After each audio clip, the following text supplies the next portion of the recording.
lot of mistakes. Kevin Cunningham, you've been on the show a couple of times, and you were the person, a lot of people don't realize, you were the man behind the online petition. You're the reason that it took off on Twitter, and then others got involved and pushed this to the point where George Zimmerman was eventually charged. What was your reaction when the verdict came down?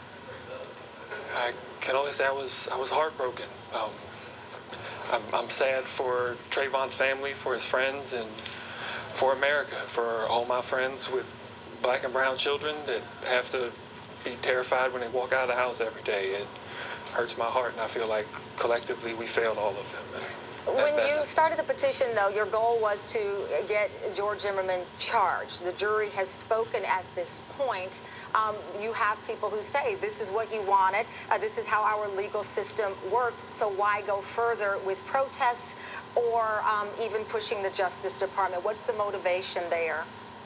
Well, because unfortunately Trayvon was not the first victim to die because of profiling, and unfortunately I'm afraid to say he's not going to be the last. And the reason that we're going to keep pushing is because we don't want any more people to be killed, period, and especially people who are minding their own business. I have to disagree with what was said earlier, that the jury couldn't have reasonably reached a verdict of guilty here. I still don't understand why people can't see the simple facts of that the killer here stalked, chased down, confronted, and ultimately killed Trayvon. That facts beyond that, to me, are only relevant regarding the sentence. I want to ask you also about the component as far as race with the reaction here. Saturday night on social media, you had, and even the video that we saw initially, mostly African-American people out saying that this was an injustice. When you look at that video, and I hope we can pull it up, for example, from New York, there were equal parts white and black people out. And I actually, I have to be honest, got a little irritated with some of the notion that it was only African-Americans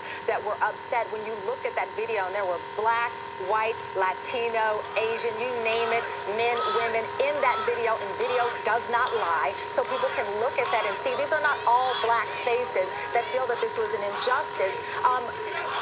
Joe Scarborough has an incredible article, I think, on Politico, which points out, though, there is a line, and the line exists somehow between liberals and conservatives, that somehow George Zimmerman became the hero for some extreme on the right.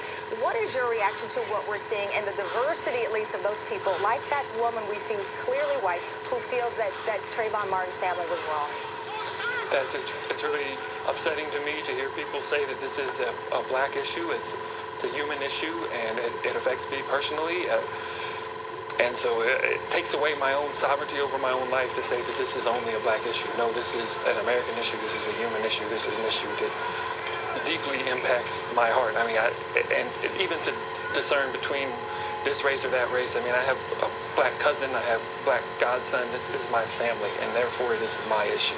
And that is not just me. That is large portions of America, although unfortunately there are large portions of America that have been divided by this and take it into politics. I guess I can't really explain it, why so many people choose to support the killer in this case. But let me bring in Kerry Sanders. He's standing by.